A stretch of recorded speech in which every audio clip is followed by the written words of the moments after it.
The reality of designing for web and mobile devices is that there are circumstances that are simply beyond your control.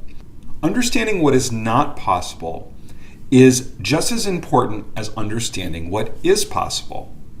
What we're really talking about is the fact that there are decisions that are simply in the hands of the user, depending on what device they're using to view your content.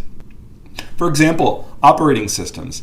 Anyone using iOS is not going to be able to see any kind of Flash content that you might have on a website. They might be able to see it if they're using macOS on a laptop or desktop, but iOS for a mobile device will not allow Flash to be accessed, and they're going to get a message that may lead them to believe that they can view it if they download the proper plugin, but that plugin does not exist for iOS.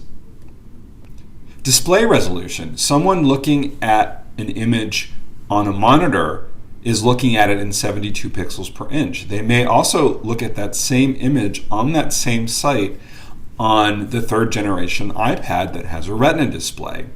Those are going to be two very different experiences, and you're going to have to make a decision as to whether you're going to plan for the lowest common denominator, the highest, or somewhere in between.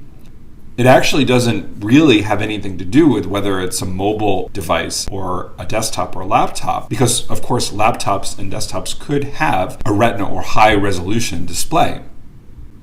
Data storage. Well, if you're asking someone to download an app, depending on how much storage they have on their mobile device, will depend on whether or not they have to throw some stuff out. It's really the same concept for desktop and laptop, but we're really used to hard drives having so much space now that that's not that big of an issue compared to mobile devices. Connection speed. Believe it or not, there are still people who only have a dial-up connection.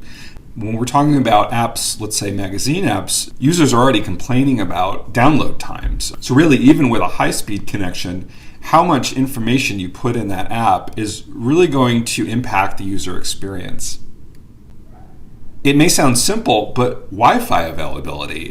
If your user has a device that is only Wi-Fi capable and doesn't have a data plan, they're not going to be able to access anything. Now, I'm not saying that you should design around the circumstance of whether or not your user has Wi-Fi, but consider this. Maybe you might allow them to download your content and able to view it later and not need a connection. So that would be an example, let's say, of an app that you could do that with. Or even if you want to get really broad, an ebook, let's say. Your user can download that and not have to connect to the internet in order to view it. So these are some examples of some things that are out of your control, but that you really need to consider as you go through the design process.